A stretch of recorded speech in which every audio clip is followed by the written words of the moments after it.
1 யோவான் 4ஆம் அதிகாரம் 16ஆம் வசனம். தேவன் நம்மேல் வைத்திருக்கிற அன்பை நாம் அறிந்து விசுவாசித்திருக்கிறோம். கிறிஸ்துவுக்குள் அன்பானவர்களே, பொதுவாக தேவனுடைய அன்பை அவர் நம்முடைய வாழ்க்கையில் செய்யும் நன்மைகளின் அடிப்படையில் கணக்கிடுகின்றோம். அது தவறானது. நாம் கேட்டவைகள் கிடைத்தாலும் கிடைக்காவிட்டாலும் அவர் நம்மிடம் பிரியமாய் இருக்கிறார் என்றே எண்ண வேண்டும். அதாவது தேவனாகிய கர்த்தர் நம்முடைய வாழ்க்கையில் எதை செய்தாலும் அது நன்மையாகவே இருக்கும் என்று எண்ண வேண்டும். ஏனென்றால் அவர் நம்மீது வைத்த தமது அன்பை அவருடைய வசனத்தின் மூலமும் அவருடைய சிலுவை மரணத்தின் மூலமும் பரிசுத்த ஆவியை தந்ததின் மூலமும் புரிந்து கொள்ளலாம்.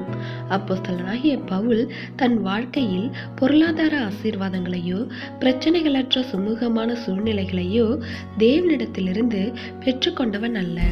இருப்பினும் தேவ அன்பை தன்னுடைய வாழ்வில் அதிகமாக அனுபவித்தான். பாடுகள் உபத்திரவங்கள் நடுவிலும் தேவ அன்பின் ஆசீர்வாதத்தை தனக்குள் காண தவறவில்லை. எனவேதான் கிறிஸ்துவின் அன்பை விட்டு நம்மை பிரிப்பவன் யார் என்று கேட்டான். எனவே தேவ பிள்ளைகளே, நமக்கு வரும் நன்மை தீமைகள் தேவனுடைய அன்பினை நிர்ணயிக்க போதுமானவை அல்ல.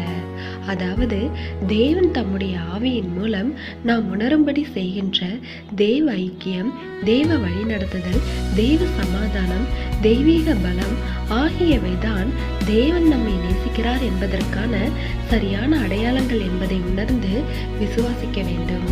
அதுவே தேவன் நம்மில் வைத்திருக்கும் அன்பின் அடையாளங்கள் என்பதை விசுவாசிக்க வேண்டும். தேவனுடைய கிருபையும் இரக்கமும் உங்கள் அனைவரோடும் இருப்பதாக. ஆமென்.